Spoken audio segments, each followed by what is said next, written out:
Okay, today we welcome Colin Rourke, who's going to talk about the universe, which I suppose contains knot theory.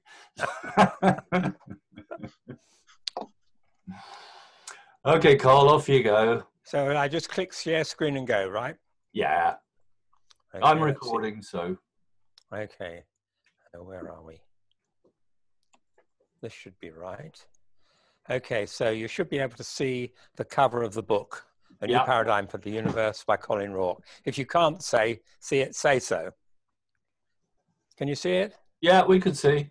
Yeah, Okay, fine. yeah. So what I'm going to talk about is essentially the book I've written on the universe, which I'm hoping will bring me fame and fortune, but probably about 20 years after I've died.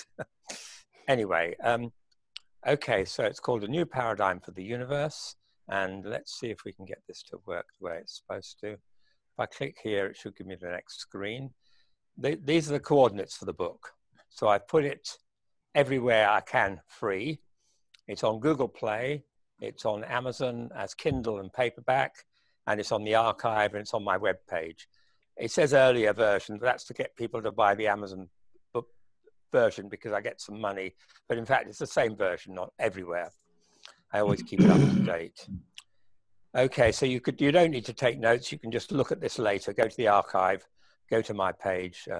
There it is, AstroPH 0311033. So that went on in 2003. Okay, as I'm talking about the book, a little bit about the author. I'm an emeritus professor of mathematics at the University of Warwick, and I've taught in lots of places. And I recently retired from lecturing after completing a half century of lecturing.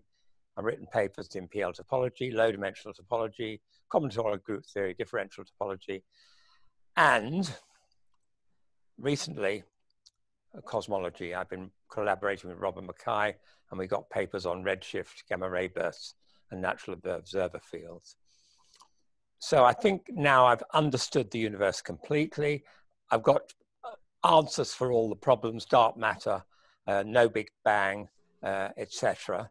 And it's all in the book.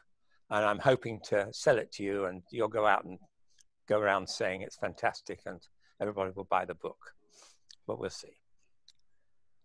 Okay, so it's an introduction. Cosmology is the study of the universe in the large. It's a topic which arouses a great deal of public interest with serious articles in the scientific press and in major newspapers with many of the theories and concepts, e.g. the Big Bang and black holes, discussed often in great depth. The observations that support these discussions use sophisticated and expensive machinery, both on the Earth, for example, the LIGO equipment used to detect gravitational waves, and in orbit around the Earth and satellites, for example, the Hubble telescope. There's a consensus for the framework supporting and interpreting these observations, which is known as a standard model. It starts with the Big Bang and expands from there to fill the entire visible universe. The image presented is of a complete and full theory that, with a few minor unsolved problems, explains all of observations that we have. This image is, like many images, completely false. There are huge problems with the standard model, some of which will be discussed shortly. It's the aim of the book to present an alternative model, the standard model, that avoids the most glaring of these problems. The model in the book is complete in outline with several topics covered in full detail, including dynamics of galaxies and the nature of quasars, which I should be able to tell you something about today.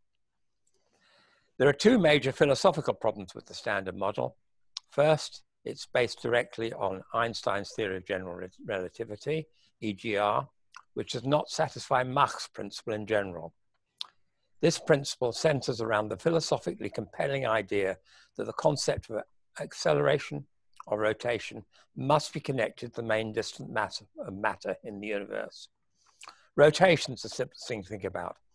An observer can tell that he's rotating without leaving his closed, windowless spaceship, because there are forces that he experiences, for example, Coriolis force, he does not experience if he's not rotating. But what possible difference is there between him rotating and him being still with the universe rotating around him. Conclusion of this kind of consideration is that the forces he experiences are due in some mysterious effect to the rotation of the universe around him.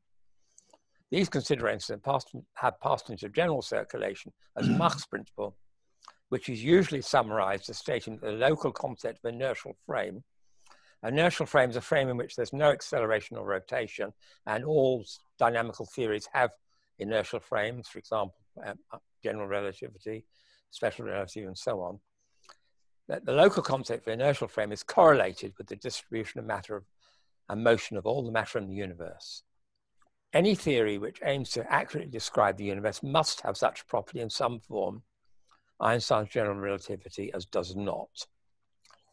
The second problem, this is for the Standard Model, is again philosophically compelling, and it's the principle known as the Copernican or cosmological principle.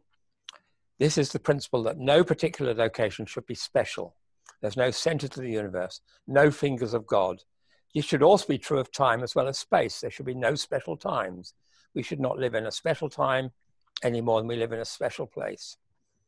This space-time non-speciality principle can be called the perfect Copernican principle, PCP, or the perfect cosmological principle. They mean the same thing. Obviously, the current consensus model does not satisfy this principle because it starts with a very special event, the Big Bang, taking place at a very special time, time zero. Okay. The two philosophical problems are addressed in the book, but not in this talk. What will be addressed are the two other major problems. The first, the so-called dark matter problem, is generally recognized as a major problem and gets discussed quite regularly in the press, while the second problem, the arc problem, is not recognized, but ought to be. The dark matter problem arises from the observed rotation curves for galaxies and is covered in the next section, while the arc problem concerns the nature of quasars and is discussed in the following section. Both problems are addressed by using a simple and widely ignored relativistic effect, namely the dragging of inertial frames, inertial drag, or ID for short. If time permits, the spiral structure of galaxies and the new model for the universe, geometric model for the universe based on de Sitter space, will be covered in the final two sections. Okay, it's time to actually see some cosmology, so I'm going to put up some beautiful pictures. This is M51, lovely big spiral galaxy with some strange object behind it there. Two perfect spiral arms. This is M101, not quite so perfect at all. The arms seem to get a bit muddled up, but there's still, you can trace two arms out from the middle. That's M101. The next one is Southern Pinwheel, or M83. This one goes the other way. Again, two arms coming right out from the center. And okay, so now we start on the rotation curve, which is the dark matter problem. Okay, spiral galaxies, we've just seen some examples, are surely the most beautiful objects in the universe. It comes as a shock to find there's no proper theory for this structure in current cosmology. The main problem arises from the assumption that stars move on roughly circular orbits. Somebody's got their microphone on, I can hear some coughing. That's all right if you want to talk, but coughing, you don't need to have that. Okay. The main problem arises from the assumption that stars move on roughly circular orbits. In order for a spiral structure like the M101 to be maintained over several orbits, then everything has to be moving as like a plate, right, like rotation. And so it's necessary for tangential velocity to be roughly proportional to the distance from the center. That's what plate-like rotation is, which means that the rotation curve is the rotation curve is the curve, the plot of tangential velocity against distance from the center. It's far from the one observed. Well, I'll tell you what the one observed is in a second. In order to solve this problem, conventional cosmology proposes that the spiral arms are not real, but virtual. It proposes they're in fact standing waves or density waves. Although this theory gives plausible spirals, the nature of the arms in real galaxy does not fit it at all. Real arms, let's have a look at a few, are composed of very bright star-producing regions, short-life stars and so on, extremely, extremely luminous.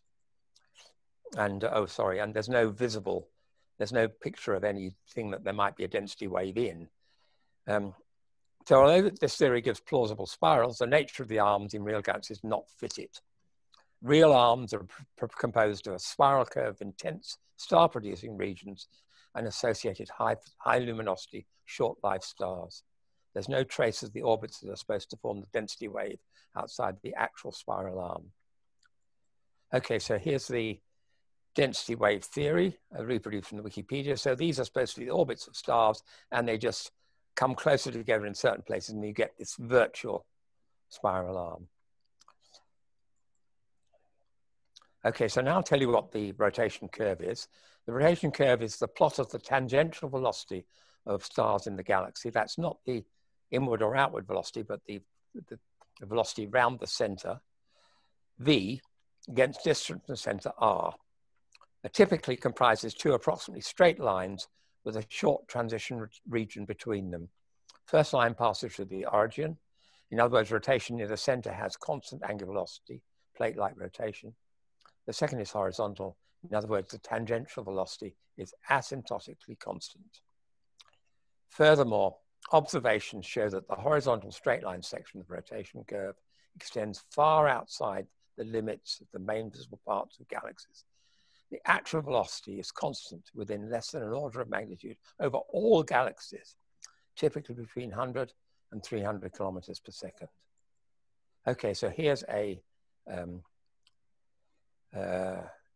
typical rotation curve. This is NGC 1098, I think, only it's hidden up here, so I'm guessing. You can look at it later.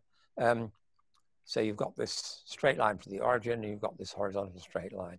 Now the scale here, 30 kiloparsecs, is 100,000 light years. The diameter of a typical galaxy is about 100,000 light years. So the radius is about 50,000 light years. So this is going outside the visible region of the galaxy into the dark stuff beyond. And here is a nice collection of rotation curves from lots of different galaxies. And you can see that they again go right out past 30 kiloparsecs, and the actual velocity, the rotation velocity, v, is the asymptotic velocity is between 100 and 300 typically. Okay, this is a close-up of one of the spiral arms in the southern pinwheel. I won't go back to it, it's a long way back now, but you can see quite clearly the strong star-producing regions and the bright short-life stars, and no trace of anything around there that it could be a density wave in. Okay, now we go on.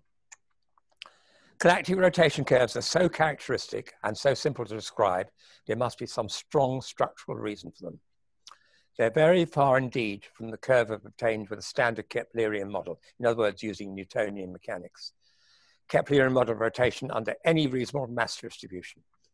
In a Keplerian model, suppose the mass within a radius r of the center is m of r, then equating centrifugal force with gravitational attraction gives v squared over r equals g, that's Newton's gravitational constant, m of r over r squared.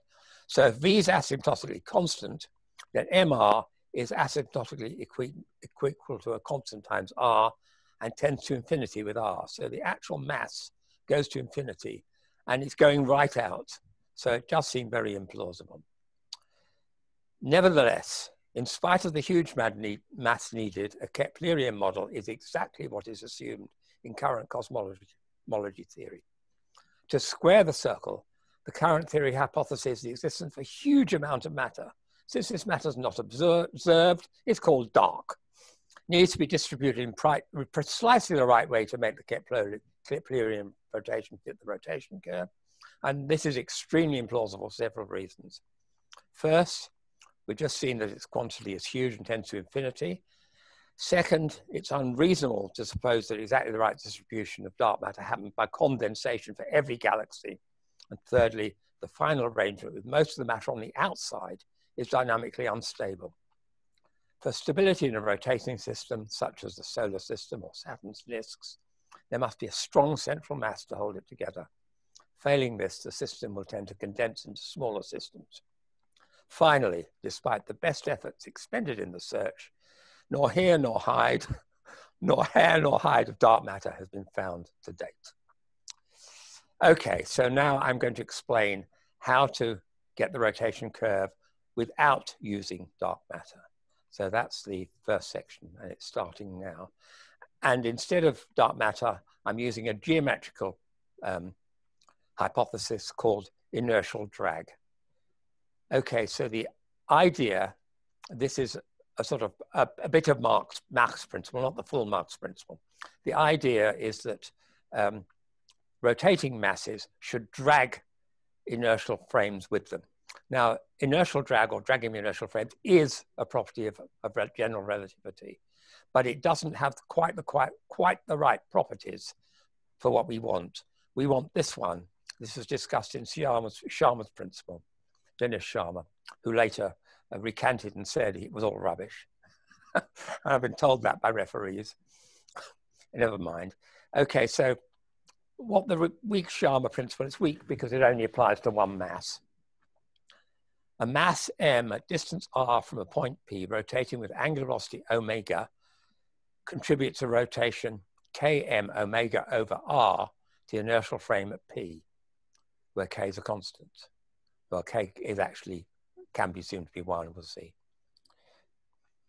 So the basic assumption is that the center of every galaxy contains a very heavy rotating mass, presumably a black hole, and it's the inertial drag effects from this mass that cause equatorial orbits to exhibit the characteristic rotation curve.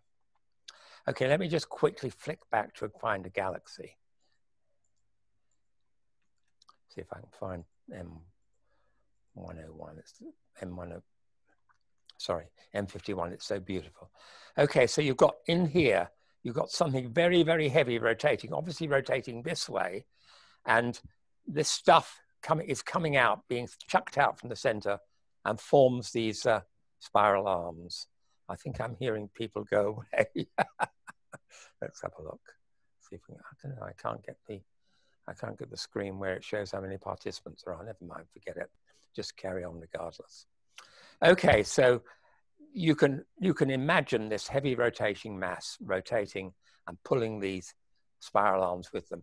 And the point is that it's rotating, it's making the concept of inertia rotate.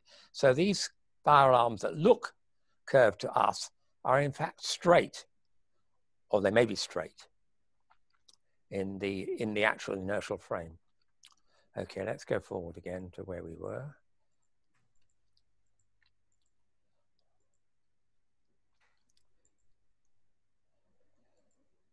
Okay, so we're going to try and get this.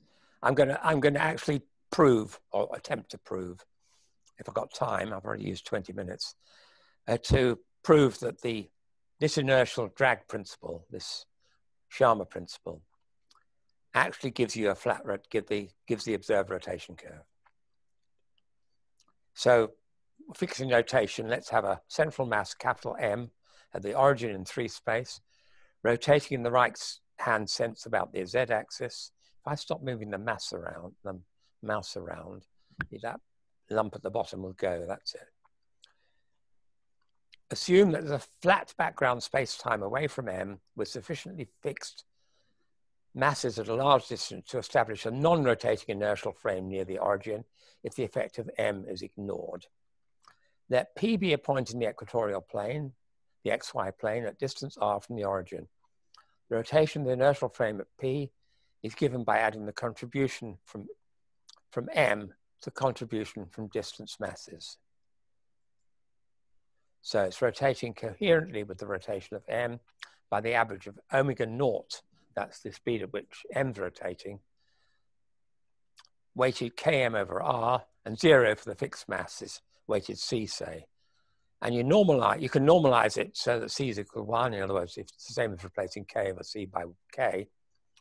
And that just leaves one constant k to be determined by experiment or theory. So the rotation is km over r times omega plus 1 times naught. So that's that was c, but it's not rotating, over the sum of those two here, km over r plus 1, and that comes out to a over r plus k, where k is little km and a is capital K omega naught. And as I said, there's some reason to think that k is 1. In fact, if you take the full Sharma principle, then k comes out to be 1. The full Sharma principle adds it up for everything, not just one mass. Okay, the key to understanding the rotation curves is to understand the way in which the inertial drag field affects the dynamics of particles moving near the origin. Assume the inertial frame at P, a distance r from the origin, is rotating with respect to the background with angular velocity omega of r counterclockwise. When computing rotation curves, the formula for omega r just found, that's there somewhere, omega r is a over r plus k, will be used. But for the present discussion, it's just as easy to assume a general function. The inertial frame at P can be identified with the background space, but it's important to remember that it is rotating. There's no sensible meaning to the center of rotation for an inertial frame. Two rotations which have the same angular velocity but different centers differ by uniform linear motion, and inertial frames are only defined up to uniform linear motion.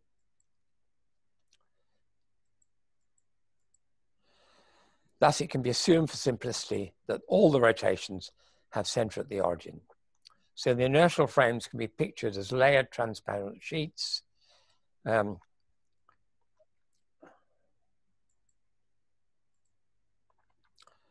each comprising the same point set, but each one rotating at a different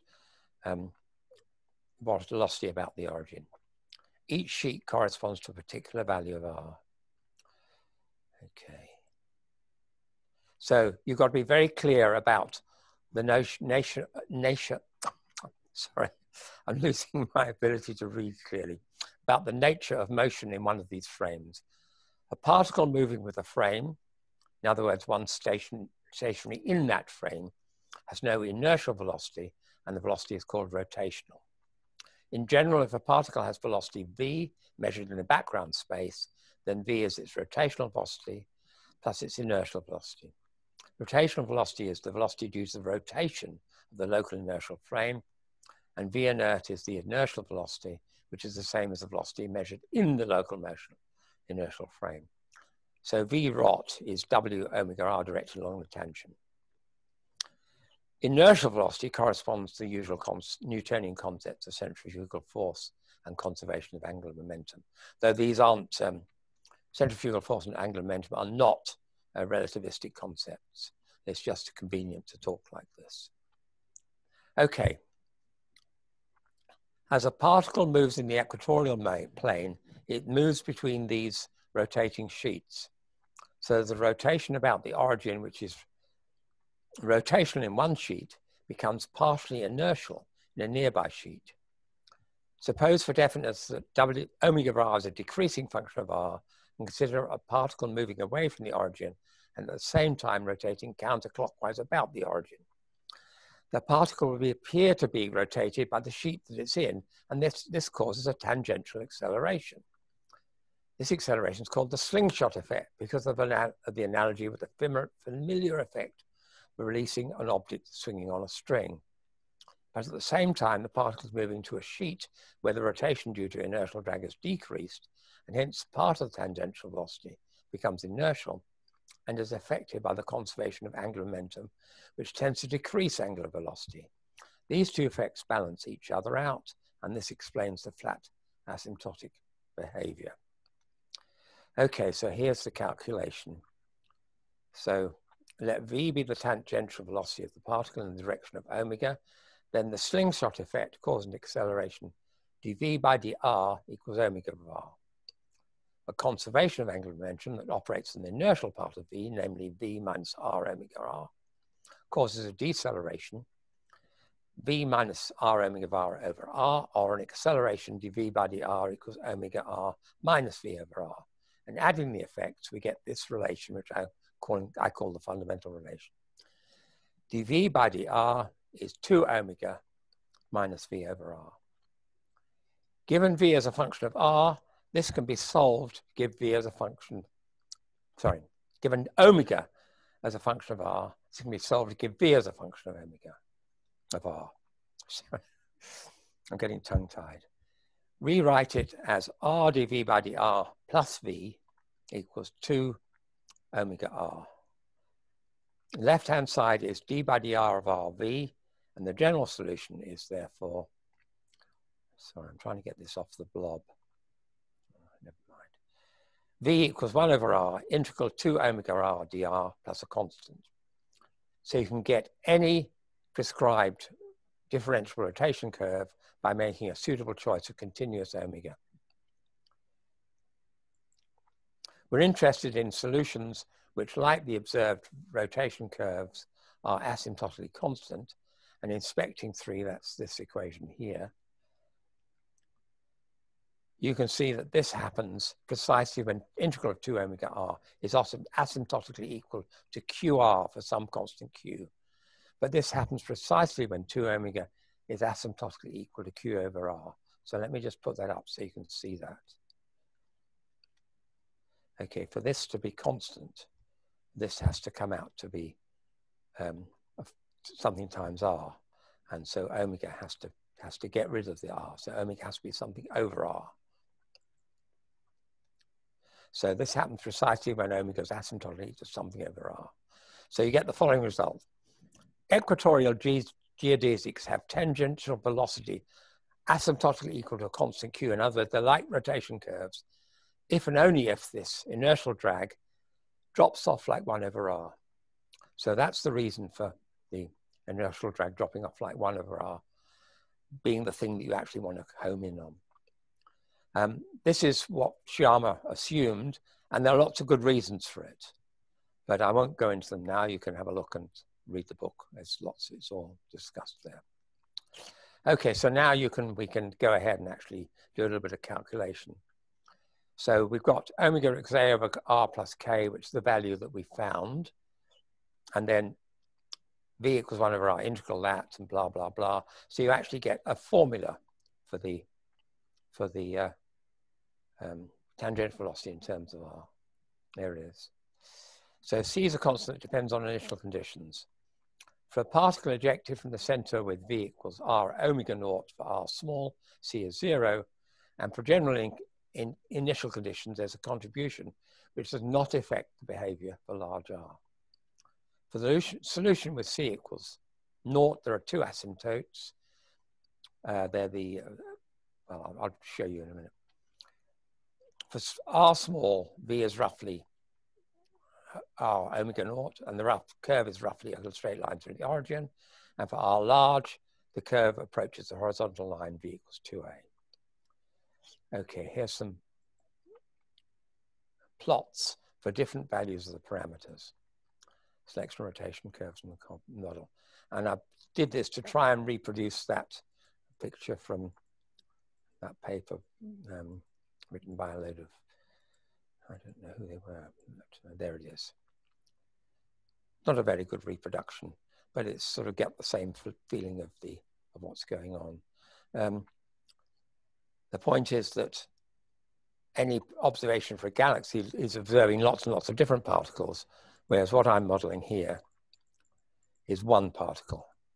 And let's get to it. Where is it? There it is. So they've all got that horizontal constant. Oh, by the way, the units here are in value in C, in natural units. So this is 50,000 light years, which I said is the diameter of a radius of a typical visible radius of a galaxy. And this 0.010, that's 300 kilometers per second. Okay. Now, okay, so that's derived the rotation curve from the inertial drag hypothesis. and you can go ahead and you can actually find a model for all the orbits in a galaxy, and you get a spiral structure like this. But I won't have time, probably won't have time to do that, because I want to talk about quasars. Okay, so I do want to stop there. So that's a good place to stop if there's anybody wants to say anything. So let's stop the share for a second and go to speaker view. We're gallery view. So if I unmute, how do I unmute all the microphones, Rog? I think we do it ourselves. Oh, okay, do it yourself. Does anybody want to say anything before we go on to the next topic, which is quasars? Early on, you said that the black hole was spewing stuff out, or is there stuff that's just happening to be drawn into the black hole? I mean, no, I mean that's another whole topic which I'm not going to have time to talk about. But there has to be some accretion structure around the black hole, like the ones that are hypothesized for active galaxies, and that's got jets, two jets, which spew stuff out, and they form the spiral arms. Okay. But that's another, that's another topic. It's all described in some, well, not in some detail, but something about it in the book. So, and you can get the book for nothing. Have a look at it later. Okay, anything else? Any other questions? Okay, let's go on then. So I'll go back to share screen. Let's see, I wonder if I can get back to exactly where I was. Yes, I can. There it is. Cole. Yes, Rog. What sort of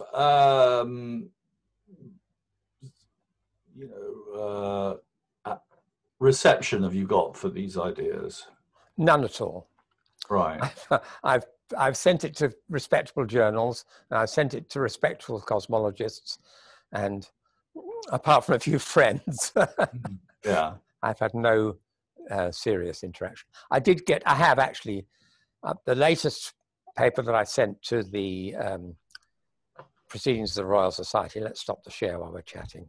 The paper I sent to Proceedings of the Royal Society, which is also on the archive, it's called A Geometric Alternative to Dark Matter, actually got one very good referee's report, which was recommending it. But of course, it got damning reports from other people. The trouble is that it's so opposed to the standard theory that people just don't take it seriously.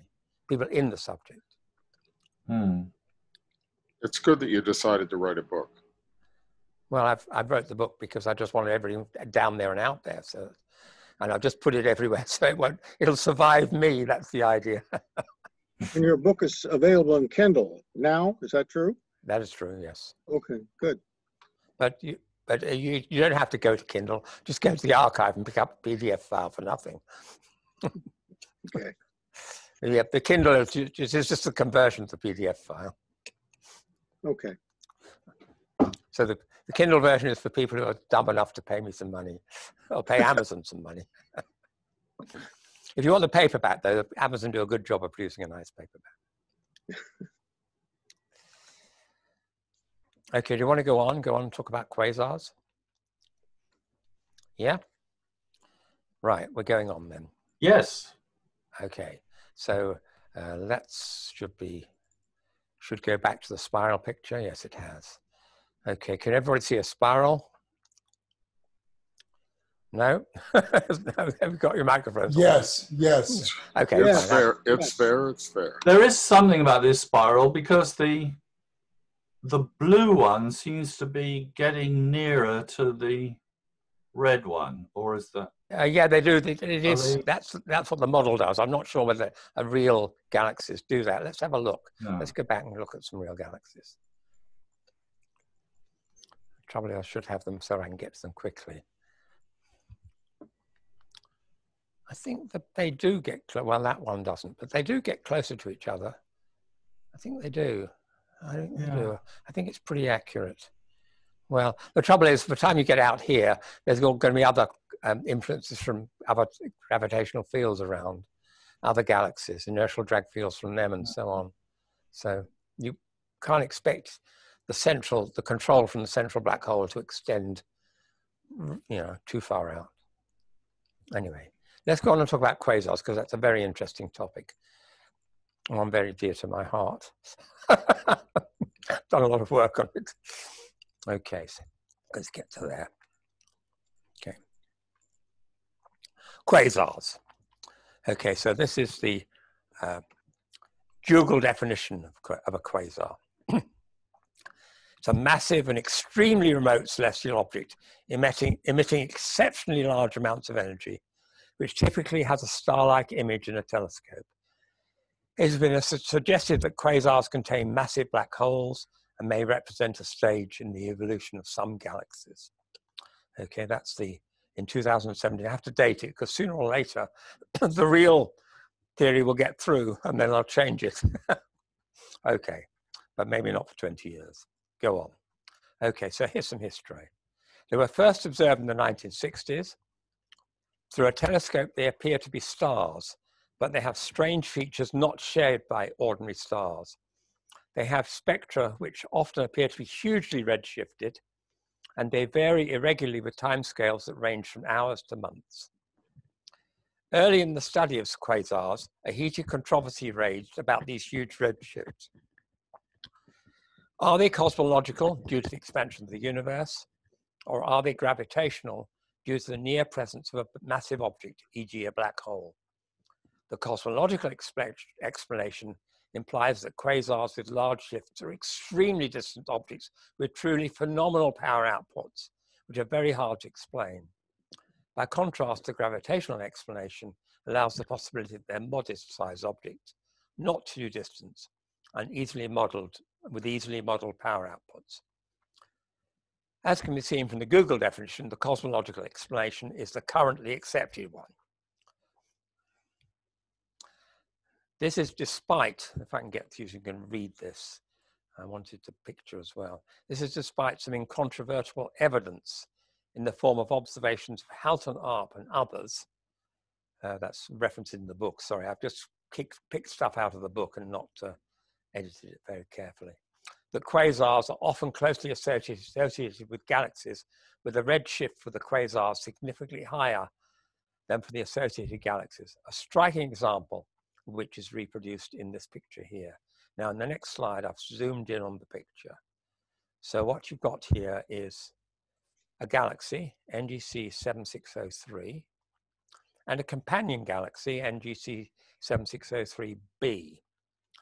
And they're connected by filament, and in the filament are two small objects. Well, must be pretty big actually, because that's a long way away, but the small objects compared with the galaxies. But the interesting thing is the redshifts, Z. So Z's about 0.03 for the galaxy, so that's not terribly far away. 0.06 for this other galaxy, so it's obviously moving away from that one. But these aren't huge velocities. But if you turn them into expansion by cosmological, assuming Hubble expansion. And then these other two objects 2 and 3, which have redshifts about 0.3 higher, a lot higher. Now, 0.3 redshift is big, it's pretty big. So, I mean, Z equals 1 is about half the size of the universe. If 0.3 is, 1/6 of the size of the universe. So in other words, if those are at the distances that, assuming that the redshift is due to expansion, if they're the distances that puts them, it puts them a huge distance behind here. And that means that this superimposition is pure chance. So if I go down to the bottom picture here, it's even clearer what's going on here. The two quasars, because that's what they are inside this filament, and they're right in the middle of it. And they have this much bigger redshift. So presumably, I mean, this should prove to anyone with any common sense that those objects have intrinsic redshift or gravitational redshift and are not at the distance they appear to be from their redshift. Okay, so here's the wording that goes below that. So let's see, maybe I've left some wording out here. Oh no, that just says what they are, and I've told you that. Okay, so this example contains two ARP quasars, optics 2 and 3. That's ARP quasars are associated with a galaxy. Halton ARP was regarded as a nutter because he kept saying that quasars are associated with galaxies and that they have much higher redshift. And he was disregarded. Anyway, I'll tell you about Halton ARP in a minute. This example contains two ARP quasars, objects 2 and 3, strongly associated with a galaxy and its companion, both of lower redshift. Okay, so you can read all this later. It's all rather technical. Okay, but we've just said what all that is. Okay. Okay, so to me, it's common sense that the alignments seen in the figure are not due to chance. And there are many similar such in ARP and others' observations. Objects 2 and 3 have a cosmological redshift of around 0.03 for the filament, and the remainder must be intrinsic, presumably gravitational. As often happens when a consensus view is challenged by direct evidence, the evidence is ignored or denied, and the challenger is discredited. ARP was sidelined by the mainstream cosmological community and denied observation time on big telescopes.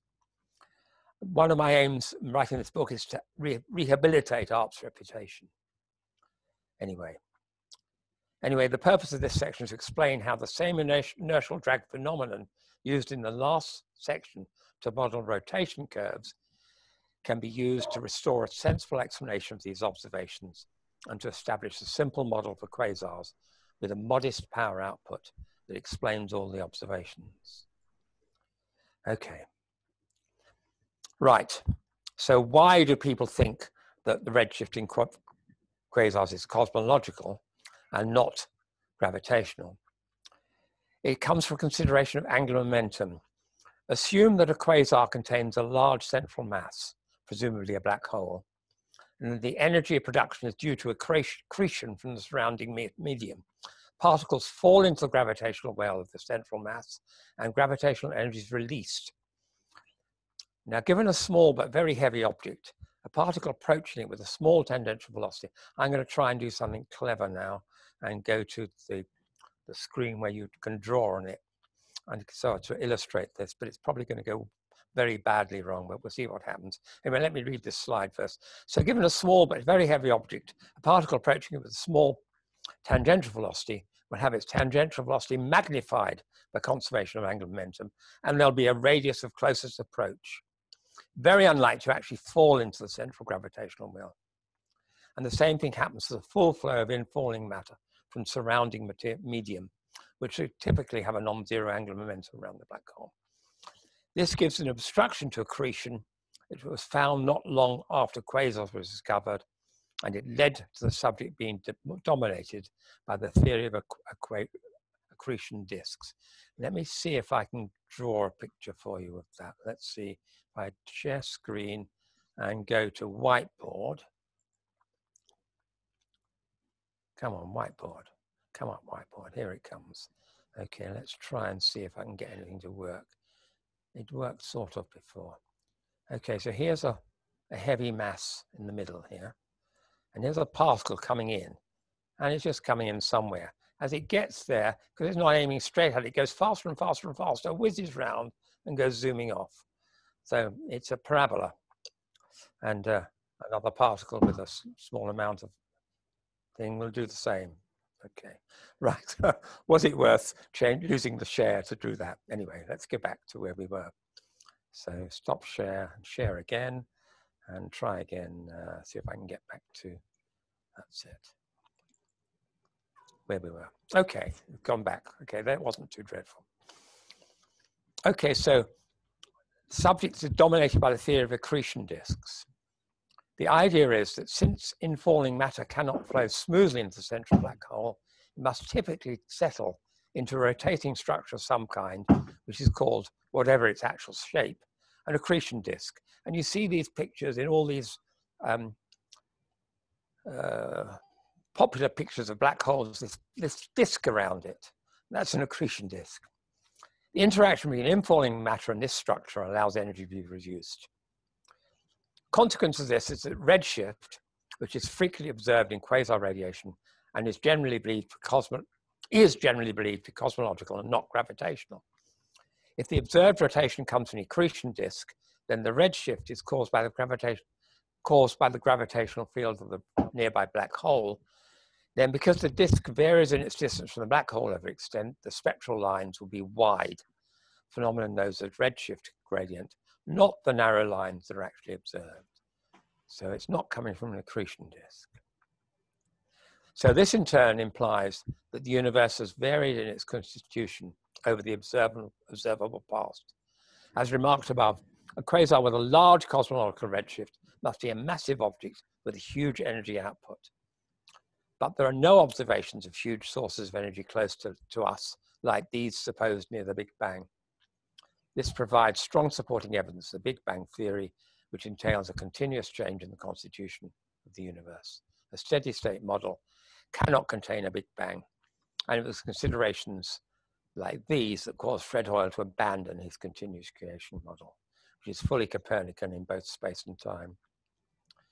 But now assume that the central mass, the black hole, is rotating, and the infalling particle is in the equatorial plane. Take an inertial drag effect into consideration. From the equation we had before, I won't go back to it. The angular momentum per unit mass of the particle can be read as Vr equal to omega r dr plus constant. This is the apparent angular momentum. Find the true angular momentum, replace V by V inert, and you get this formula. Okay. Now the point is that by choice of constant, you can change that to be anything you like. So depending on the initial conditions. Okay, so by a suitable choice of the integration constant, there are solutions with low angular velocity, either true or apparent for r small, and significant angular velocity for larger r. And it follows that the effect of the inertial drag is that the rotating body can absorb angular momentum. And this actually holds for almost any dynamical theory, in particular general relativity. It also works with almost any non-trivial function omega. Now, if angular momentum can be nullified by central rotation, then it does not force the existence of an accretion disk. And a simple spherically symmetrical model for accretion can be used. Here's another description of the effect being used, which gives more information. The formula for omega, an equation we had before, means that inertial frames near the origin rotate at roughly the same rate. In other words, all fits with a plate-like rotation. You remember that. If the speed of this rotation is the same as the effective rotation of the infalling matter, then the latter rotation will be rotational due to the rotation of inertial and not inertial. So it's not subject to conservation of angular momentum. And the inflow will be radial in the local inertial frame. So by appropriately, well, there's a feedback effect working for this. The incoming matter has excess angular momentum. It'll tend to contribute to the central rotation, which therefore changes to increase the inertial drag effect until the two balance again. Conversely, if there's a shortfall, the black hole will slow down. In other words, once locked onto the ambient condition that allows the black hole to accrete, there's a mechanism for maintaining that state. So there's a little bit of a calculation here, but you don't need to worry about that. If the angular momentum is about a different axis, then you have a similar effect aligning the axis up. So what this means is that as far as the black hole is concerned, stuff's coming in radially. So the conclusion is that the angular momentum obstruction for accretion can be effectively ignored and a spherical symmetric model for accretion used. A suitable model based on the Schwarzschild metric is discussed in a joint paper with Robert Mackay and Tawala Enriquez, which you can look up later. Where actually I reproduced it as an appendix to the book, so you just have to get the book. And the gravitational redshift can take arbitrary values. So Z, this is all now, this is now not standard, not geometric units, but real units. So this is 1.27 times 10 to the 7, m to the -1. M is the black hole mass in solar masses. N is the density of the ambient gas or plasma. Well, you assume you're in a hydrogen gas because most of the universe is filled with mostly hydrogen. So it's the hydrogen, number of hydrogen atoms or protons T is the temperature in degree Kelvin. X is an absorption factor, which is taken to be a half. In other words, you can just ignore that, if you like. And anyway, so it's all given in Appendix C to the book, so where this is proved.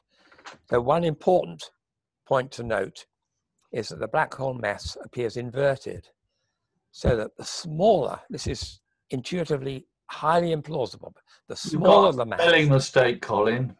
Never mind that. Where? Ingor. Where?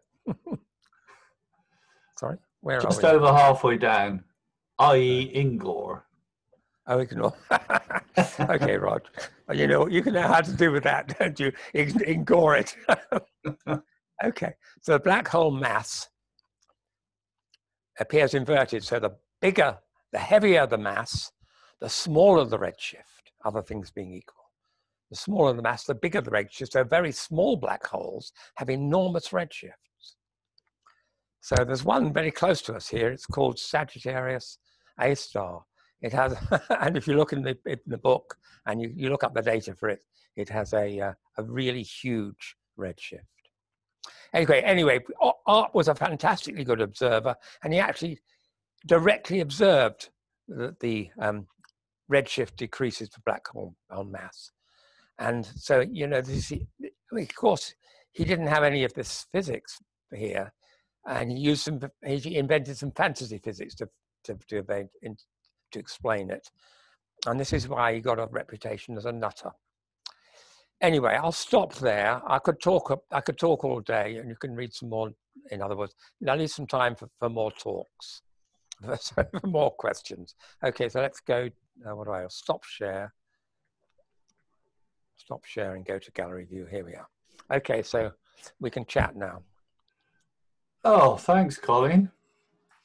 Well, if nothing else, that was very interesting. I have a question. Yes, go on, Sam. In regard to Mach's principle. Yes.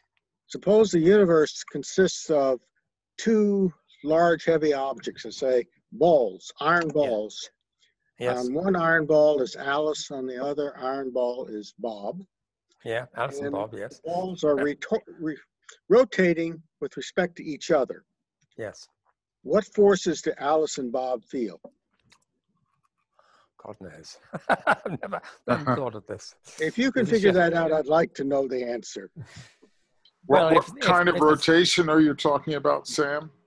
Assume they have the same spin axis. One is above the other, and one is spinning relative to the other. Are these the only things in the universe? Only things in the universe. Well, then they're spinning at opposites. Then they're spinning at opposite, by symmetry, they're spinning at opposite speeds. That's right. But if you're on one, Alice is seeing the other ball spin. Yeah. Bob is seeing the opposite. And do they feel Coriolis forces, centrifugal forces? They feel inertial drag forces. Inertial drag forces. Yeah, they feel inertial drag forces. So it's a silly question, though. I know. Sorry. Here's another question. Could you summarize what you regard as the paradigm shift that you're making? No Big Bang. No dark matter. What else do you want? Well, no. I mean, to describe a paradigm shift, I was looking for a positive statement of what are the new principles. New principle is the perfect cosmological principle, that the universe should look the same at any space or time. There should be no center, nothing special, no Big Bang. I've said that before.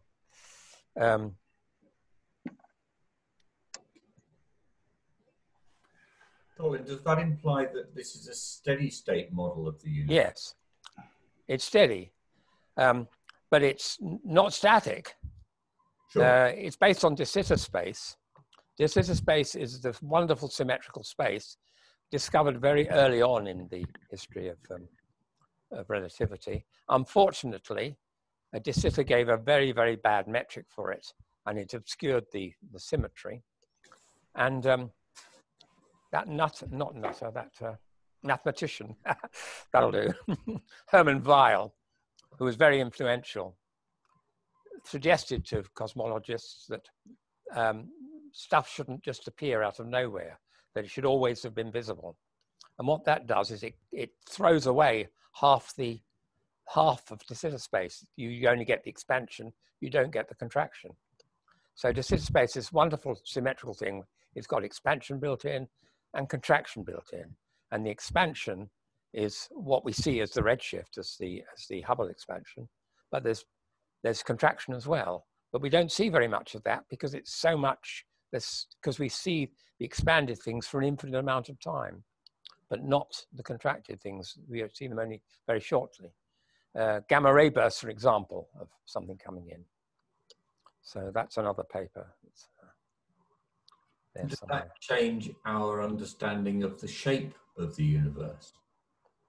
Well, it's a sphere. It's a relativistic sphere. Relativistic sphere. Yeah, I mean, there's no interest in topology here. It's not dodecahedral space or anything. It's just, well, I mean, we have no idea. We only see a tiny amount. There is no Big Bang boundary. And so we're just seeing one little coordinate patch. And the universe could be just hugely much bigger. Probably is. Everything's much bigger than you think it's going to be. Well, despite what Colin says, so-called silly questions are allowed. Often silly questions actually have sensible answers and can lead to other things. So are there any silly questions? Any questions, silly or otherwise? So from a Noetherian point of view, you have this symmetric thing. What are your conserved quantities? God knows. God knows. Okay. No idea. Do you have an opinion about multi-universes as advertised too widely by many people? Pure fantasy physics. That's my opinion. Pure fantasy physics. There's a lot of it about. Art was at least explaining a real observation with his fantasy physics. So you're saying there can't be multi-universes because there's no experiment to detect whether they exist? Yes, use Mach's principle or Occam's razor or something, just slice them away. And what about the age of the universe, Colin? Could be infinite, with no idea. We do have no idea. One thing is for certain, it's not whatever it is, 16 billion years. Right. Yeah. In fact, there are globular clusters older than the universe. They just fudge the experiment, fudge the data to make them fit. If you look in that standard book on the, I forgot what it's called now. I can find out in a minute anyway. There's a very interesting chapter on globular clusters there. Oh dear. I can find out. Let's just hang a look. Any more questions? Okay. Well, thanks a lot, Colin. That was very interesting. Thank you.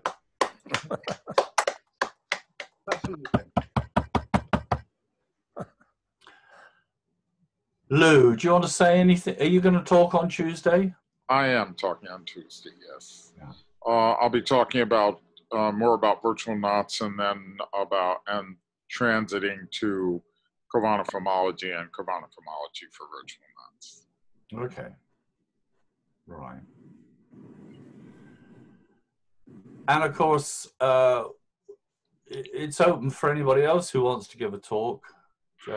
And it doesn't have to be topology even.